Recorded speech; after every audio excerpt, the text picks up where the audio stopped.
Welcome back to the Gather podcast. I have a very special guest with us today.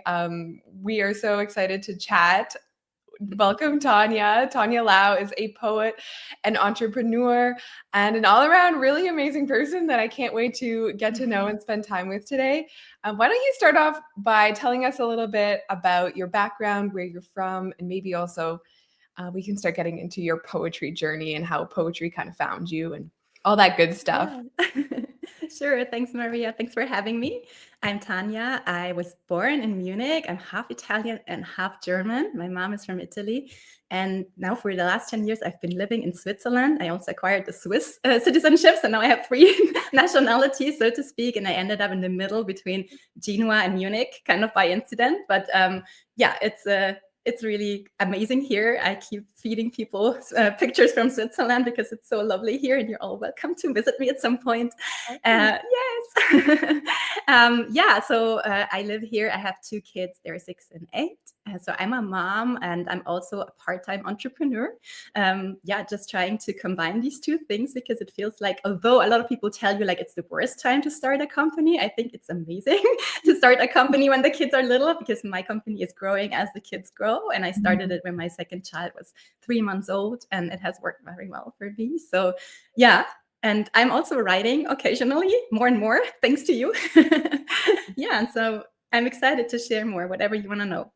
Yeah, I love that. I think it's so interesting that the time that most people say you shouldn't start a business, you were like, this is actually the right time for me.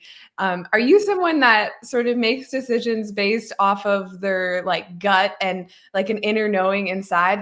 That's definitely how I make decisions. And it kind of sounded to me like you made the decision to pursue entrepreneurship based on a feeling as opposed to maybe a logical thought. Do you want to like kind of elaborate on that?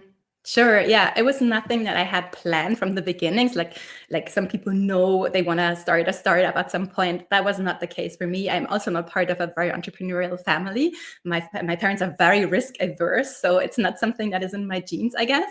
But actually, for me, it was very intuitive and also very spontaneous. I happened to do a postgraduate degree at UC Berkeley. And that's where I got in touch with the whole entrepreneurial scene in San Francisco, because I originally studied comparative literature. But I took a couple of detours and ended up studying like management related things too. And so in San Francisco, I got in touch with all of these entrepreneurs and this vibrant scene. And I think if you have the tiniest spark of entrepreneurship inside you, you might light up if you're in the right environment. Plus, also, I madly fell in love with a Spanish person who was about to start a startup. So I just like blindly followed him to Madrid to found my first startup. I called my parents like, I'm not coming back. And also I'm starting this new company with this guy I just met. And so my mom was literally crying at the airport. It's like, what is this kid doing? So yeah, but it was very spontaneous and I didn't regret it. I love that. I think that energy is so contagious. And you're right. When you're in that environment of the types of people that have the love and the drive for creation, right? Because I think a startup culture and entrepreneurship is creation. We are creating things. We are birthing things into the world. And that very much ties into the way that we write as well. I think every poem is a creation. Every time we sit down and we find something, we mine something from within ourselves and we sort of spill it onto the page. And does writing sort of feel the same way in your body that entrepreneurship and creating something new like a startup does? That's a good question. Yeah, I think, I'm a creator at heart. I like to create more things than I consume. I think that's just who I am. And that's the way of how I approach life in general. It's like I see a problem, I want to solve it. And before I have figured out all of the details, just like you started the podcast, right? We were talking about this before. So just try it before you even overthink it, right? But still, I think for me, writing has evolved in the sense that when I look back at the first couple of poems I wrote as a child, as a kid, I think I was literally writing to survive. Right? It was not with the intention to like build an audience or like get better at the craft or whatever. It's like I was just writing because I needed to tell myself, I am here. this is real, this is happening, like whatever it was that I was just metabolizing. So it was just a necessity to express this and spill it out on page. And that was the first stage. Like I didn't know about any of the other stages back then, and I didn't have an agenda. And I think over time, I was reflecting also as I was listening to your other podcasts and the conversations with Alex and Isabel and so on. I think what happened is that I discovered some other layers, and I was thinking in the beginning, maybe it's like Maslow's pyramid, like it's building, maybe, but I think it's not. I think the first step of like writing to survive, that's kind of mutually exclusive with the rest, because you're literally just focused on expressing what you can't help but express it, right? But then there's other layers like writing to connect, right? Which is like sending it out into the world and see if there is an echo somewhere, right? Or writing to improve, right? To get better at your craft, or writing to heal, to reflect on things that have happened before. But that is kind of not happening in the same moment as writing to survive, I guess, for me. And then maybe there's the new stage that I'm entering now, also thanks to Gather, is writing to play, right? To really just like literally just enjoy it, just for fun, not out of misery, not out of like this necessity. I think those are like different things that I'm exploring, different layers, and sometimes they can come together. Like you can write to get better and to play. But I think at the beginning, it was just like pure survival mode for me and no other agenda whatsoever. Oh, I resonate with that so much, Tanja. Like so much. I feel the same way. I think when I started writing, I didn't have the support system in my family home, like the home of where my family lived, to talk about our problems. I'm from like a very conservative family. We don't really discuss and fix problems. We just sort of sweep them under the rug. Sorry, family, but it's true. And you know, even at school, I had a small, close-knit group of friends, but I never really found what one would call my people, I think, until much later in life. So throughout my high school years and even earlier, there wasn't a very like safe outlet for me to process my emotions, even like my breakups, right? Like when you're in high school, those are huge. Those are moments that you need to talk to people about. And I didn't really have that. So I would write about it, and then I would give them to my English teacher, my creative writing teacher, and she would read them. And in one way, that was me writing to survive. But also I was hoping that it would connect with her. And it did. And she was so lovely and gave me so much like great feedback. I'm curious if you ever had someone like that reading, like when you were in your writing to survive mode, did you ever have a teacher or a trusted friend that was reading those, or was that just for you?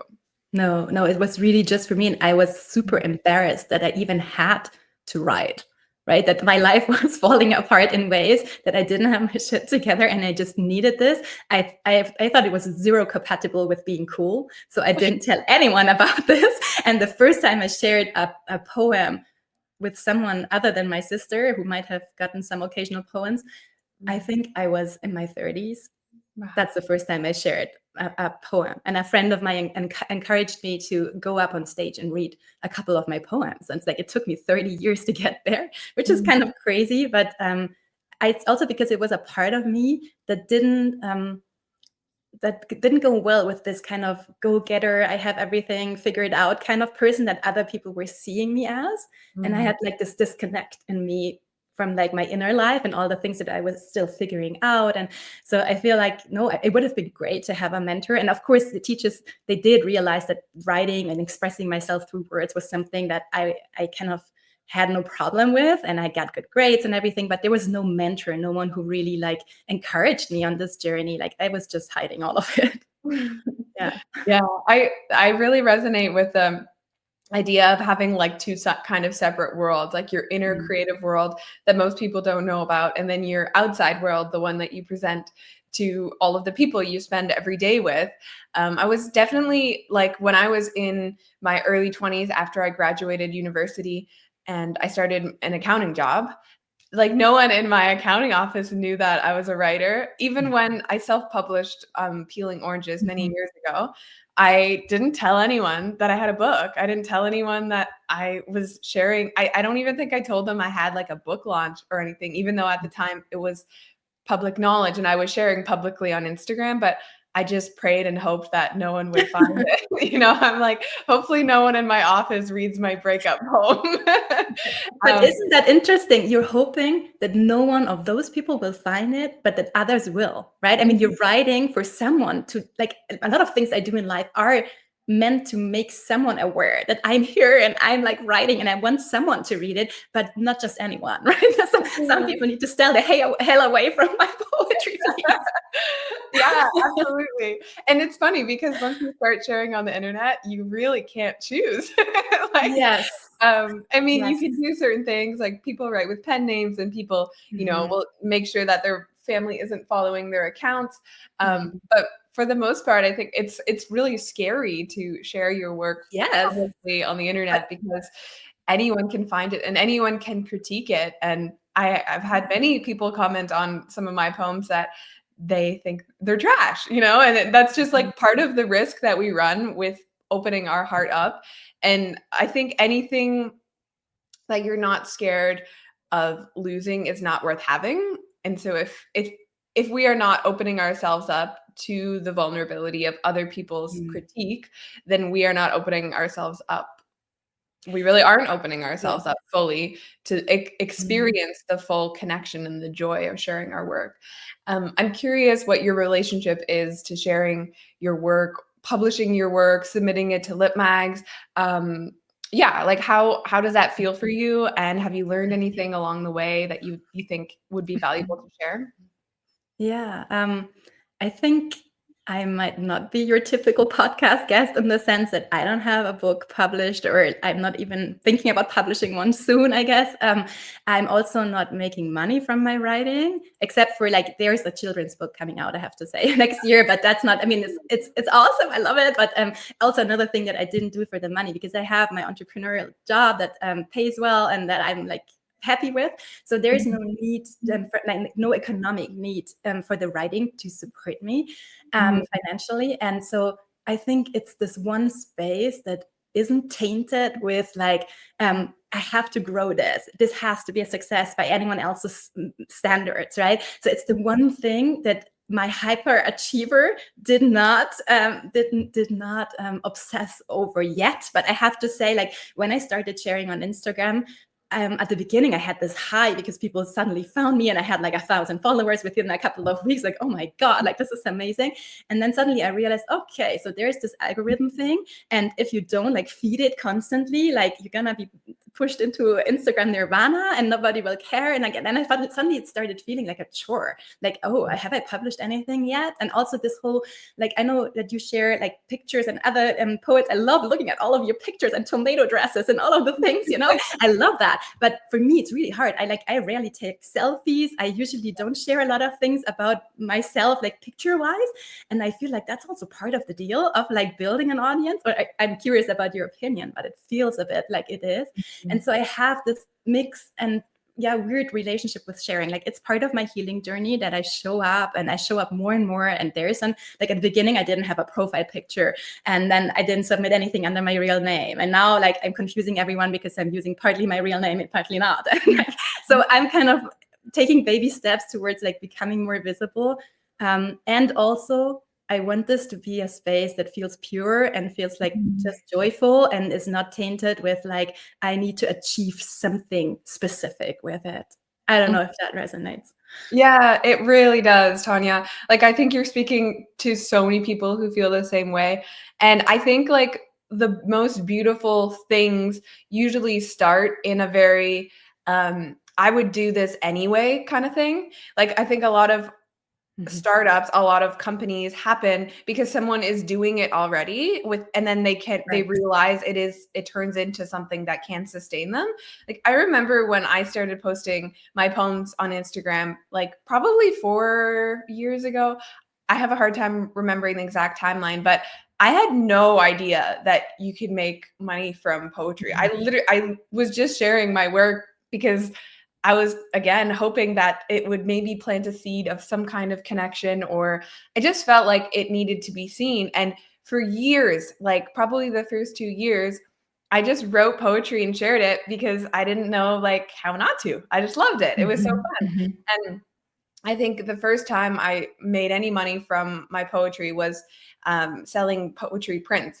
A lot of people were asking for prints, They're and beautiful. I was like, oh, someone wants a print of my poetry.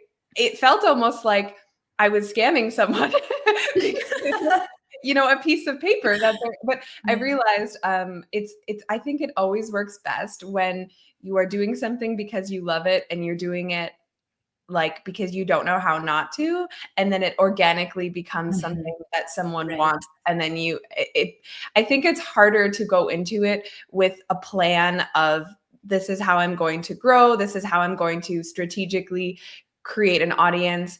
And I don't actually even really like know what I would tell people to how to do that, because it kind of just like happened. I think I have to choose my words carefully here because I think that it can feel frustrating for someone who wants an audience and genuinely does love to post and isn't receiving that. But I think also we have to remember that the Instagram algorithm now and the Instagram world is so much different than it was 4 years ago. Mhm. And what is popular now, and I mentioned this a little bit on my Instagram yesterday, is inflammatory content. So if you write poetry Yes. about very I guess triggering isn't the right word, but Mhm. even if it's like a good thing, if it positively triggers people to comment and engage. So what I'm seeing is sort of this echo chamber of Mhm. the same types of poems on Yes. Instagram right now. And the poetry about the soft tulips in the sky is sort of left behind. And that really hurts my Mhm. heart because Mhm.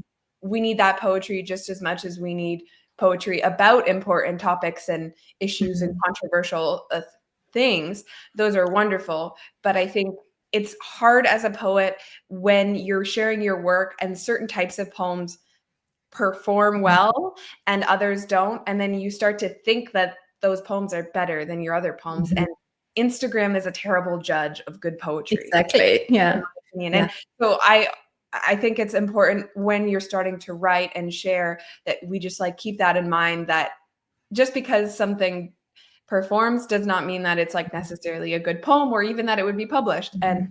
you as the poet can decide um, how much of yourself you want to share with the world, how much Mhm. of your poetry you want to share with the world. I think there should be poetry that is kept for yourself and poetry that is maybe kept for a book, and balancing Mhm. all of that. Anyways, I went on a long tangent there, Mhm. Tanya. No, no, totally. I mean, it resonates a lot, and I think one thing that I was wondering about when I started getting into this new new zone of where people submit to lit mags and so on. Like I've submitted I think to like 8 places. One of them being Gather, and then Alex's anthology, and then some others, right? And luckily, I also got accepted in some places. So like the quota is not so bad at the moment, but also I feel like I don't have the brain space. I don't know how you all do it, but probably everyone has an Excel spreadsheet where you keep track of which poem did you send out to which place and is it ready to be published elsewhere. It's like at the moment, I don't have the brain space to do that. So that's why I'm not doing it. Yeah. Yeah.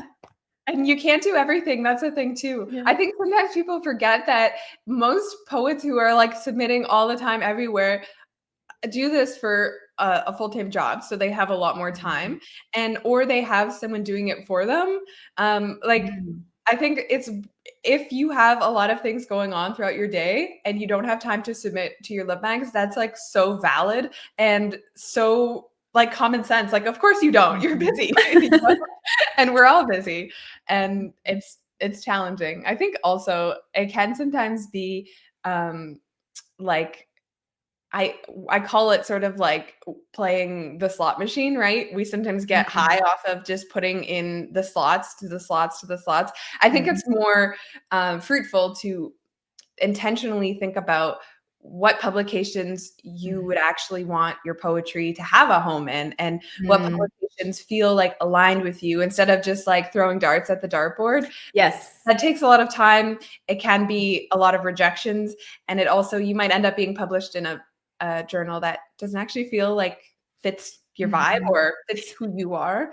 Um, yeah, And isn't it also interesting? Sorry, I didn't mean no, to no, go interrupt. ahead, Tanya. I was just wondering, like, also, I don't know a lot about lit mags, right? So I don't even know how many people read those lit mags. But to me, it feels like there's a lot of people who wanna who want their poems to be read, but who are not willing to read other people's poems.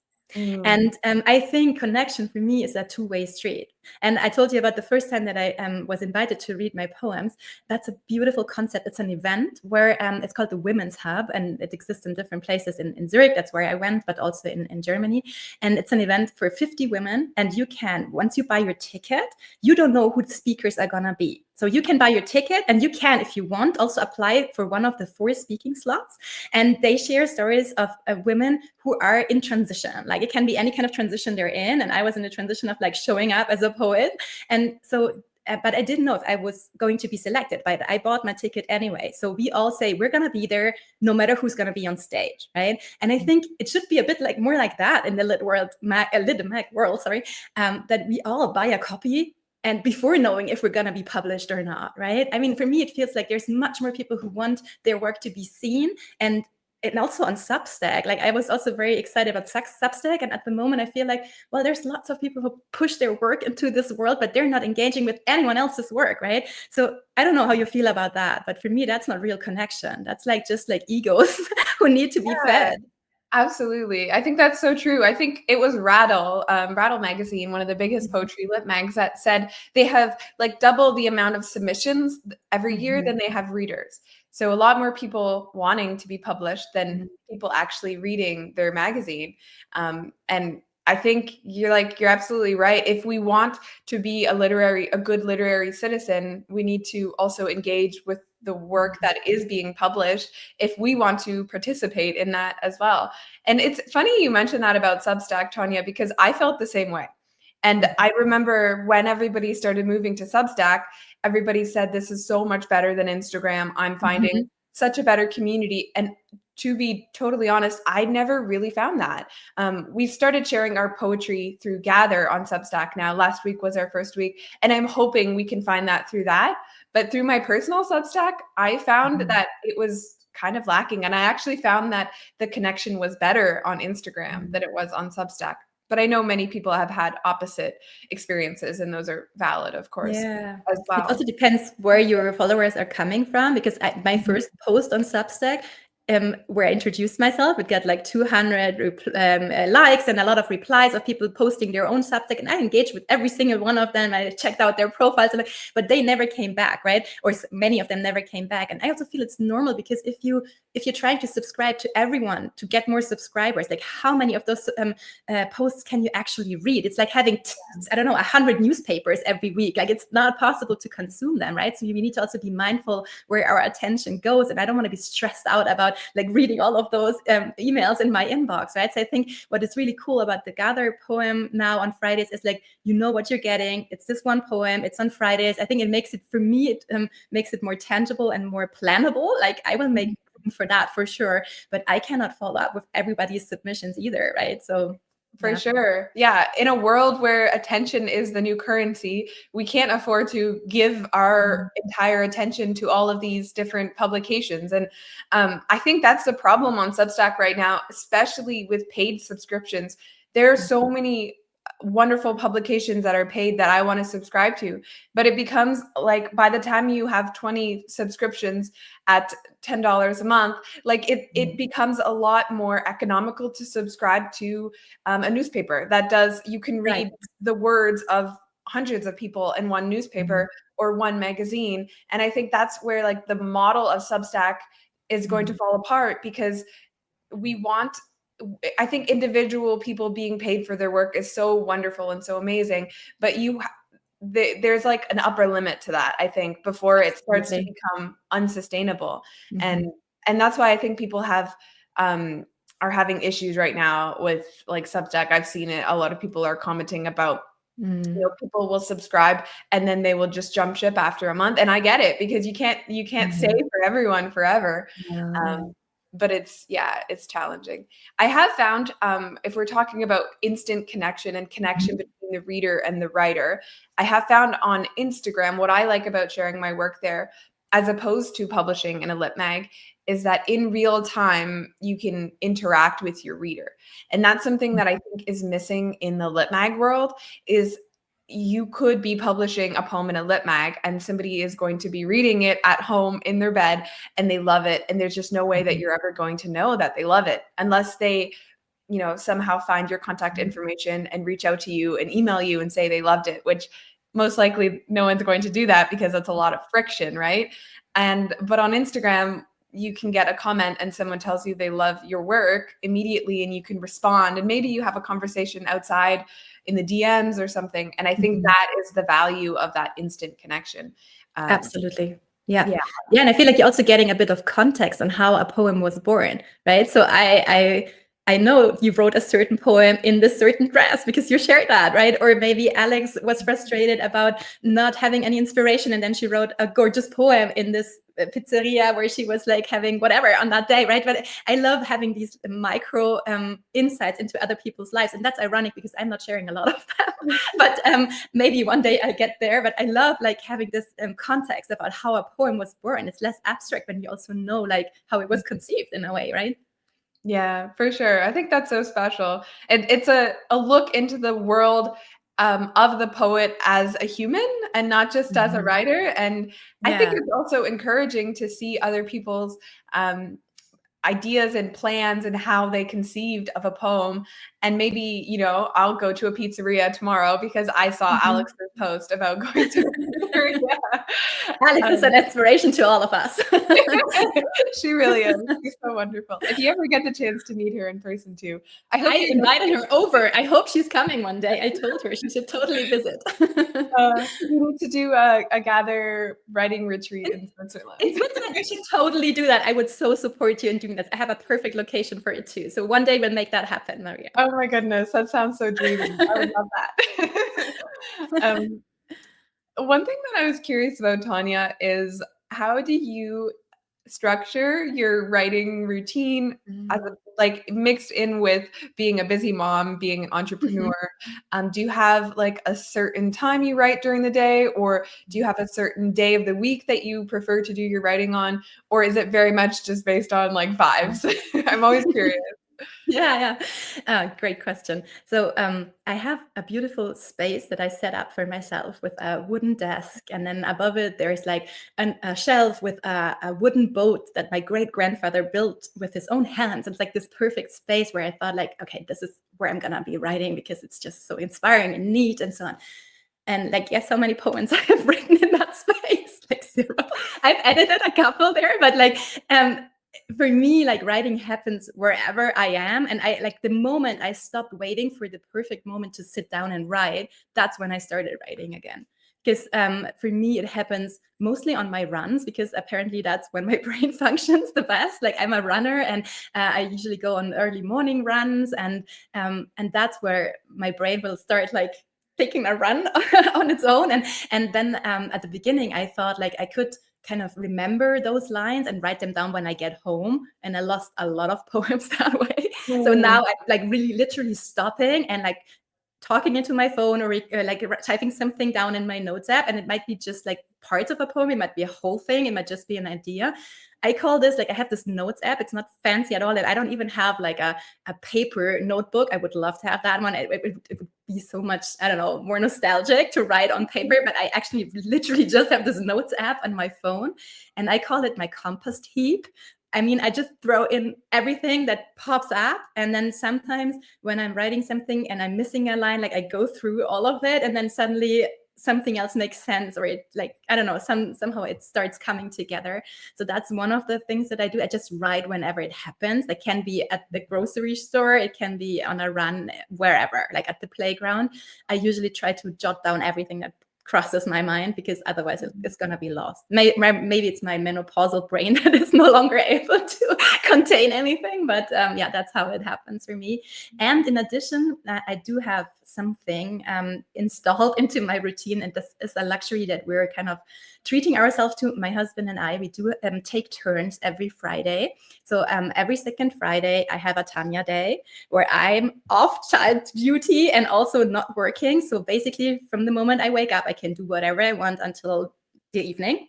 And that's usually what I do. Like I sneak out of the house before the first kid wakes up because I don't want to be like in charge of anything on that day.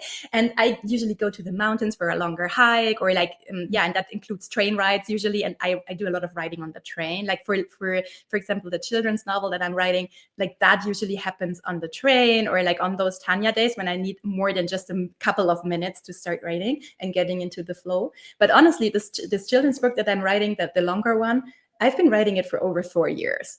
Wow. And it's nowhere near finished, right? So it will take more time to be finished. But also, like, as the kids grow up, like they constantly feed into this book, like with all the stuff that they come up with and names they invent and all of the things. So for me, it's more like almost like a journal of all the things that have happened in a way. And I like it that way. So for me, like I have different paces, let's say, for different kinds of writing. But I think it helps for me to know that every 2 weeks I have this Tanja day, which is like an island for me, like also for mental recovery. And I think it's a secret to our marriage and to everything. So yeah, it's a luxury because it means that we're both working less than we could be working. But I think at this point in time with little children, it's well invested, and I'd rather not drive a fancy car and have this day than like, yeah, I don't know, investing in something like monetary. That's so amazing, Tanja. I'm laughing and grinning because Corey and I do something very similar that we call fuck off Fridays. It's a Friday too for me, so it's just supposed to be a good day for these things. Yeah, and as an entrepreneur, I'm sure you know the feeling of you never really stop working, and that's one of the hardest parts about working for yourself is you always I always feel like I could be doing something. And so even on the weekends, like Corey has to stream on the weekends. He still has to film videos on the weekends. I teach Gather on Sundays. And so, there's still parts of my creative entrepreneurial job that I do on the weekends. So every Friday at 12 p.m., we have a hard stop to our day, and then we go fuck off somewhere. Yeah, that's pretty cool. Usually we grab lunch or something. And again, it's the same as you. Like it's an investment. It's not something that like we could be working, we could be, furthering both of our businesses and creating something that maybe we can buy our own house one day or something like that. But it's like those moments that you really need to reset and just like clear the cobwebs and recenter. And longer projects, I think too, we don't necessarily like work on our writing during those times, but once in a while, maybe once a year or twice a year, I will rent a little Airbnb somewhere for a few days and just spend. The same. The only thing I do is write or edit the project that I'm working on. I recently did one actually to edit the manuscript that I'm working on. And I don't do anything else except for that. And I feel like we really need that as creative people, just an extended period of time once in a while to fully dive into a longer project. It asks more time of us. And I think when you have other responsibilities, and I'm not even a mom yet, so I can't imagine some other. Yeah, but I think one of the most important questions that has shaped my life in the last 10 years was asking myself how much is enough. As a mom, as an entrepreneur, as a writer, because we are always being asked to deliver more. There's always more that we could do. So I'm really deliberately thinking about how much is enough. In every sense, in every area of my life, especially as a mom, because even there, like we tend to have a lot of responsibility and maybe burden ourselves with even more responsibility that we can actually take or influence, right? So am I responsible for my kids having friends? I don't know. I mean, I will try to facilitate it, but like my daughter has trouble finding friends at this point in time. It breaks my heart, but it's not something that is on my plate, right? I will support her, but I also need to set boundaries to understand like what is my area of influence, what is my area of concern, but where's also the area that I don't have any influence on, and it's not my job to protect them from all harm, right? And all of these things, right? So to think about like when am I a good friend, when am I a good partner, how much is enough in all of the areas tends to be one of the best questions for me in life, and that's also why I'm more chill now on Instagram, because I felt like, well, yeah, it's enough. Like I have, I don't know, 1,500 followers, and I'm not growing at all at the moment, probably losing more people than I'm gaining at the moment. And it's fine, right? I mean, and I'm okay with it because I know that it's another question is also like how much is it worth to invest more of your time? Time is the most valuable thing that I got. Not just because I'm my mom, but in general, all of us, right? And so the question for me is like, is it worth to edit a reel, or like, I've never done a reel actually, but is it worth it to edit like whatever, like a beautiful Canva picture for, or like write another thing just to publish it? Or would I rather do something else with my time? And I'm not saying it's the wrong thing to do. I absolutely admire people who put their heart and soul into like their writing journey. I just feel like for me at the moment, because I'm also struggling with depression and other things at the moment. So I have my priorities set in a way, right? For me, my health at the moment is the most important thing. So as long as the poetry and the connection I build supports my healing, perfect. As soon as it becomes another struggle for me, another hyperachiever thing, no, I'm off, right? I mean, and that's a very personal choice. I'm listening to you so deeply right now, Tanja, because I feel that you're really speaking to me. And I feel almost like I can see parts of myself. Like, I want to have had those revelations, and I don't know that I've had them yet. And I feel like I'm just soaking up all your wisdom, Tanja. How much is enough? That is such a good question to ask.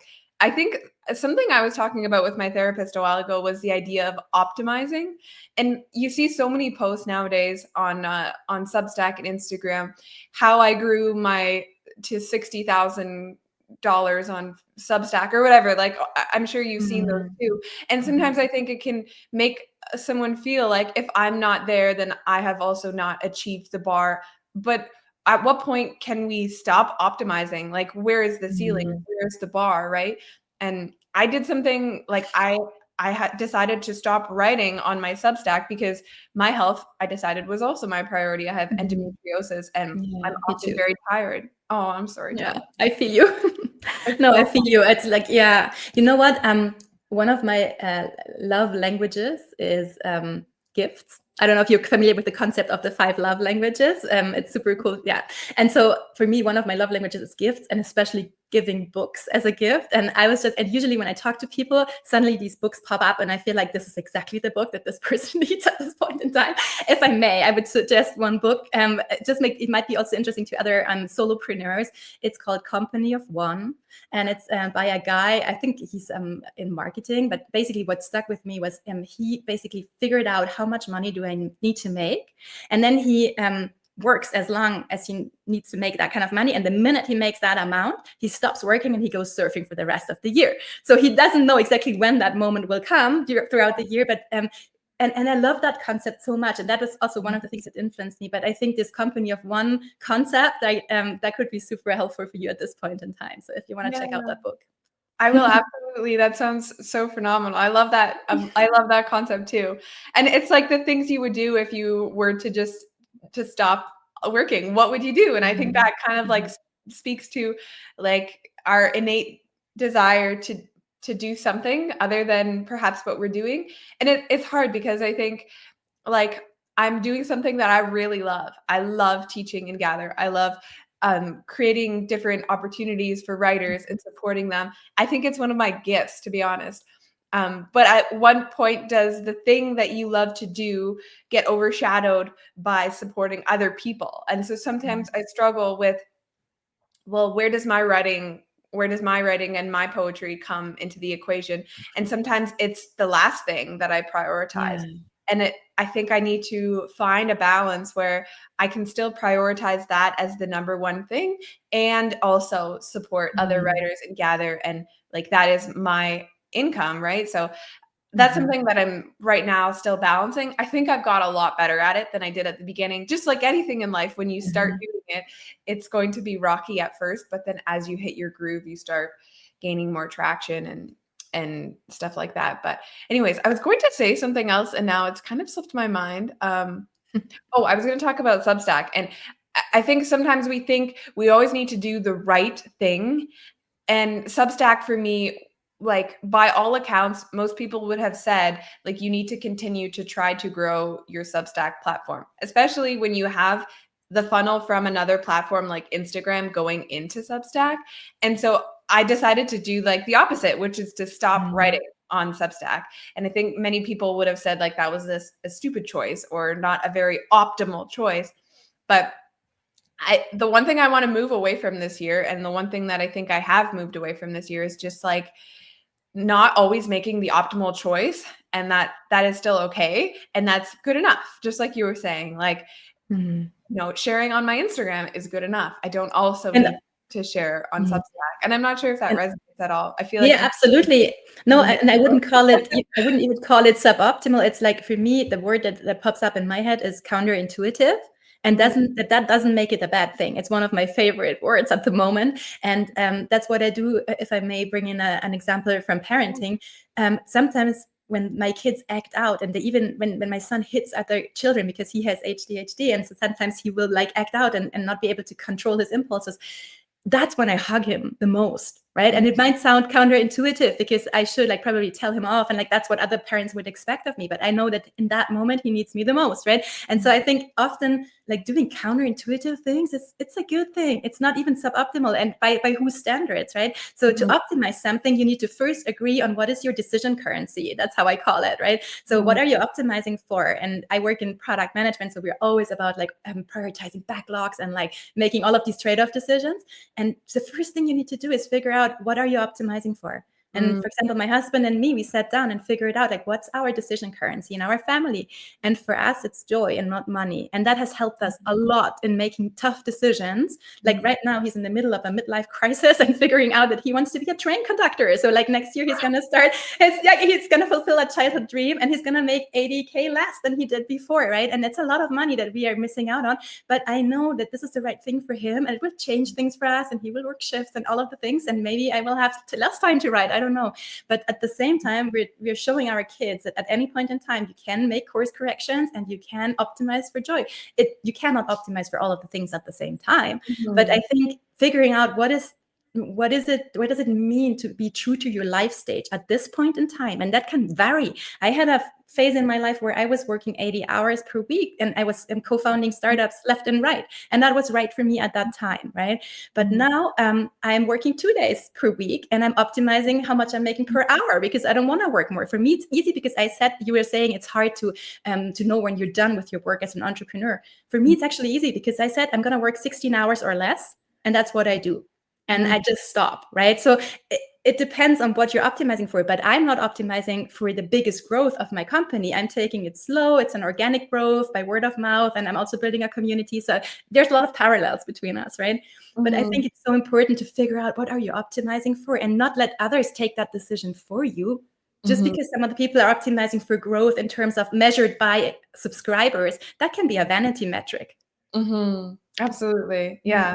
For sure. And I think sometimes we need to remember to like every choice comes with a cost. So behind that optimization for subscribers is the cost of perhaps their time and perhaps also their joy. And I think about like I don't think I want to give up my fuck off Fridays. I Right. love them. Yeah. And I love spending the little times throughout the day where I can just go and hang out with my fiance, Corey. And yeah, that really resonates with me. I'm going to think about like what I'm optimizing for. I don't think I've ever thought about that in a very like solid or Yeah, and kind of like in a tangible way. Yeah.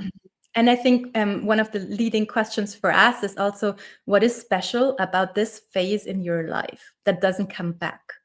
And for you, you don't have children yet, right? So you have this phase where you're in love, and you have like full ownership over your time, and that will not be the same when you have kids suddenly, right? It will be different.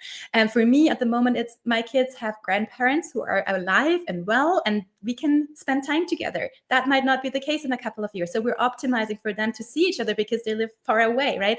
Or it might be yeah, I don't know, like my husband and me, we still find each other attractive at this point in time. That might not be the case, I don't know, 20 years down the line, right? So, I mean, it's like there's always something special about the phase that you're in. What is that? And can we acknowledge that and not take it for granted? Because some things don't come back, and that's okay. I mean, that's part of life, but I think many people just believe they can have everything at the same time, and that's usually not the case, not in my experience. Plus, also, I have a friend who worked with elderly people, and also people who were at the end of their life. And she told me one thing that stuck with me forever, which is, she has never met a person in her life who said at the end of their life on their deathbed, I wish I had worked more. Nobody says that. Everybody says, I wish I had spent more time with my family or my loved ones, or like, that's why I feel like we can always work more. Like, we're going to probably work forever. Nobody's paying for our retirement plans, right? So, I mean, right now I'm going to do something counterintuitive, which is like, I'm going to work less at the moment where we need more money because we have little kids and we have a lot of like costs there, but I'm going to work less right now because now is the time I also have less energy and I need more vacation. And that's counterintuitive, but that's exactly what we're doing. It works for us, for everyone. Yeah, absolutely. I think that the same can apply to our poetry journeys and our poetry careers too. What is the counterintuitive decision? Like you mentioned, the intuitive decision to grow an audience online, to, have more people read your poetry, is to post more. But the counterintuitive decision is to take it at your own pace and to say this is enough, and I'm going to stop when it stops making me feel joyful, and I'm going to stop when it's no longer producing, like, once that threshold has lifted and it's more of a chore versus joyful. And I think too, your readers can sense that. And I as a reader would rather read one poem that was produced with joy per year than 10 a week that are produced out of obligation. I think you can tell, right? And we can see poetry that is written, I think, with almost, I want to say desperation. I know that's not the right word, but almost like a yearning or a clinging to an outwardly external validation metric versus like something that came organically and is shared with love and joy. And we think about like when you're hosting someone and they come over and somebody says, I've created this beautiful orange cake for you, or versus the host that says, my house is so messy. I'm so sorry that my house is a mess, even though their house is like spotless and you can tell that they've cleaned it. It's one is obligation and one is generosity and one is joy. Yeah. And maybe poetry responds that way too. Like maybe it can Yeah. tell when we're For me, writing. it's also a bit, it's a bit like when you're seeing a beautiful sunset and lots of people take pictures of those sunsets and they forget to be in the moment because they're so obsessed with taking pictures and posting them, right? If you knew that nobody would ever look at that picture, would you still take that picture? Or would you just stand there and enjoy the sunset, right? Sometimes it's also about like figuring out like, do I even need to post this? Is it about the act of creation? Is it about the act of connection, what we said before, which is totally valid, right? Sometimes it's really about connecting. I want to make friends all across the world. That's part of my poetry journey. I'm not just there for the writing. I'm there for like, I want to make friends. But at the same time, I feel like sometimes it's also about the act of publishing and showing up independently from how many people will read my work. Like, it's a bit like if you're having a hard time leaving the house without makeup, right? And then you'd have this challenge and it's like, okay, I'm gonna just show myself vulnerable and like just the way I am. Going out, like leaving the house without makeup is this really important act. Independently from how many people will look at you on your way to the grocery store and back, you did something that was brave. And that, I mean, just making this up as an example, but I mean, that could be something like just showing up. It makes it different whether you're at home without makeup or you're leaving your house, right? But independently from how many people looked at you. I don't know if that makes any sense, but just pop that as an example. It's the act of sharing, not the result of the sharing, right? That matters. It's the courage to show up, even perhaps if no one, and in spite of no one looking, I think is also interesting. Yes, exactly. Right? Yeah. Yeah. That's how I started my Instagram, because I wanted something pretty to look at, like with all of my little poems, like just organized like a scrapbook or something. That's how I started it. And then some people happened to look at it. And then, I got pulled into this whole thing, but I did it for myself first. Yeah. It reminds me of that quote by Pablo Picasso, where I think he said, I'm going to really butcher this quote, and I do this every podcast. I think it's something about great art.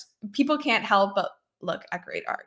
Like it's I'm not saying it correctly. Maybe it's, I'm going to make art so good people can't look away, or people can't not look. And I think when we share our poetry from that genuine space of just wanting to produce joy, then people can't help but look, and I think that's the irony of of showing up authentically online is that eventually you find your people and the people that can't help but look. And then all of a sudden there's this connection that's almost unintended, but as a result of you being there with a full heart and a full heart of joy, then it's attractive, right? And so we attract the people. It's like in public, when you're smiling and you're happy, you just attract people to you, and they're drawn to you. And people are drawn to, I think, poetry like that too. Yeah. In a good way, I think. Yeah. Ah. I really love chatting with you, Tanja. Is there anything that has come to mind in our conversation that you want to kind of explore further, or any other projects that you're working to talk about? Well, yeah, as I was saying, I don't have any books to promote or anything to sell at the moment, except my few poems that are published, and I'm happy for people to read them, of course. But yeah, maybe one day there will be something published under the working title of The Art of Melting Down, which is currently like my state of, I'm in a depression, and although people can't tell because I'm in a highly functional depression and it doesn't look like it from the outside, but I feel like I'm currently trying to normalize the feeling of not being okay and like not fixing it immediately. And just like when we did the last session about the center of the gravity of a poem, but also of a collection, I was like, oh wow, this is perfect for this, The Art of Melting Down, because you have the meltdown and then you have then the lowest point, like the dark night of the soul, and then maybe there's an upward current. I don't know, but it helped me so much to like think of like a lot of poems that are, yeah, I don't know, happening at the moment. I think that helps me orchestrate them. It was just something that popped up, but maybe, yeah, I don't know, nothing else that comes to mind at the moment, except like, yeah, don't be a stranger. I would love to connect with more people, and maybe one day we can create something in Europe, because the times of Gather are not always Europe friendly. Sometimes they're in the middle of the night, and so yeah, maybe we can like think about something that works for a lot more people in Europe too. That would be so wonderful. I want to brainstorm that further, because I think there's so many other poets in the European space, if I will, that could probably definitely like benefit from more friendly times. And I, from the bottom of my heart, apologize that that's all right. In the middle of the night. Sunday morning works well for me, because that's in the afternoon for me. I'm glad. I'm going to keep my eyes peeled for The Art of Melting Down for the rest of my life, Tanja. So thank you.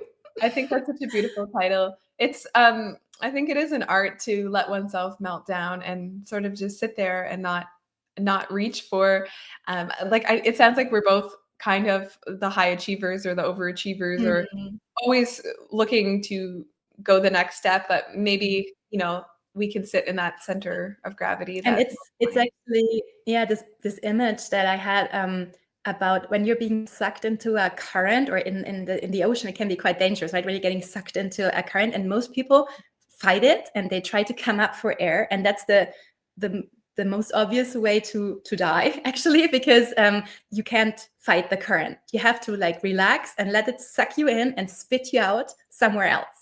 And that's what I'm hoping will happen. And that's kind of the theme of this, whatever will maybe one day be born in terms of a book. It's like, yeah, just like trust the process, surrender, and like hope that it will spit you out somewhere else, more alive, another day. I love that. You have to write a poem about that, please. I did, actually. I did. It's called The Art of Melting Down. It's somewhere in my Substack and somewhere in my Instagram. Oh my goodness. We'll have to link it below. I think yes, that would be a wonderful poem for folks to read. Well, I want to thank you so much for chatting with me today, Tanja. Where can we find you on Substack and Instagram? So I have an Instagram account that's called Tanja's Butterflies, Tanja's.butterflies. And on Substacks, it's the same, but without the dot. So Tanja's Butterflies, all spelled together, and with an I. Yeah. Amazing. Well, I'm really looking forward to continuing to get to know you and writing together and Gather. It's been so lovely already chatting. And for folks listening, Tanja can be reached at Substack or Instagram. I will link those below to make it easier. It's Tanja with an I on social media, just for folks wondering, even though Tanja does spell her name with a J.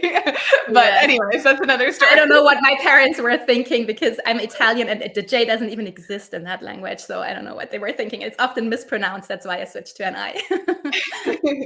Well, we'll find you regardless, Tanja. We will That's we won't miss perfect.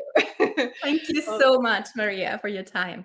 yeah, thank you. This was really lovely, and I hope to chat again soon. Enjoy Yes. the rest of your day, Tanya, and Thank you. You too. See we'll you see in you Gather. all. Yeah, see you together.